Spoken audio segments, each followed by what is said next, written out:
Hi students, welcome back. So in the previous video I explained about what exactly the embedded system was. The embedded system is a combination of hardware and software, and it is designed to perform a particular task that has to be completed in a given time. That you call it as embedded system. So the different examples for embedded systems are mobile phones, robots, refrigerators, micro oven, washing machine, televisions, all comes under the different examples of embedded system. So let me explain the building blocks of embedded system. So what components you require to build embedded system? Building blocks of, let me write ES, embedded system. So if you want to construct any embedded system, what are the main components that you require? The first thing is you need input. For whatever the component you have taken, you need to give the input, and the final is you'll get the output.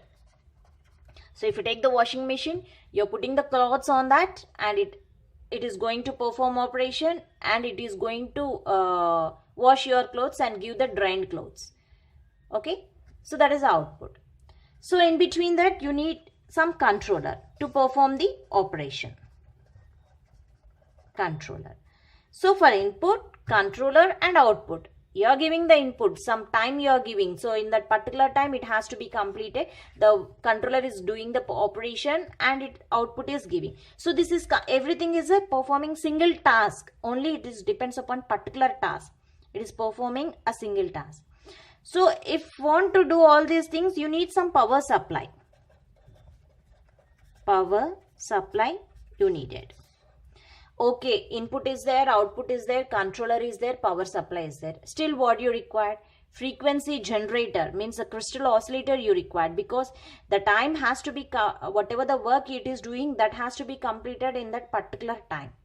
For that you need frequency generator. So for that we will use the crystal oscillator. Okay, so the controller, again the power supply, and finally you will get the output. So what are the inputs that you will take? Let's take the what are the different inputs that are. The main building blocks of embedded systems are the input, output. You just think generally. So whatever the equipment you are taking, whatever the device you are taking, just take the device and think what are the inputs for that and what are the outputs for that, and whether we are giving the power supply or not, and what work it is going, what type of controllers we are using on that system, and is the frequency generator is present or not. So that you have to be thinking. So let's see what are the different inputs. The different inputs for the embedded system is sensors, buttons. You can use the buttons as an input, or you can use the touch panels also. So like in mobile phones you will use the touch panels,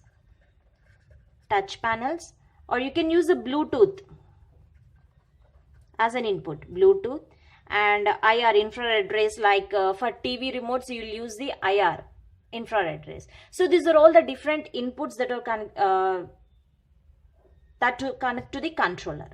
So power supply you know, and the output may be present on in the form of LEDs, LCDs, or even Bluetooth. Output may be appeared, means whenever you are connected to a device, Bluetooth input and output can be played in the Bluetooth output device also, and IR. And now let's see the controllers. What are the different controllers that we can use in the embedded system?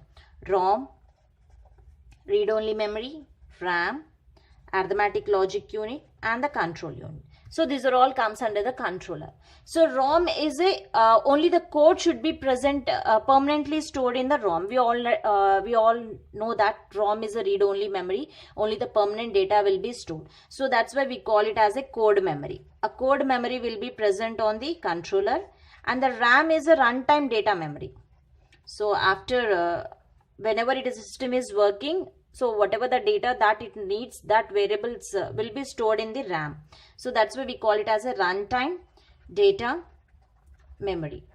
And we all know that ALU is arithmetic logic unit performing all the calculations, and the control unit is going to control all the operations. And here we use a frequency generator, we use a crystal oscillator. The crystal oscillator, which is used for time, it is setting the time for a particular task. So these are the building blocks of embedded system. So you need power supply, input, output, controller, and frequency generator. That's it. Thank you.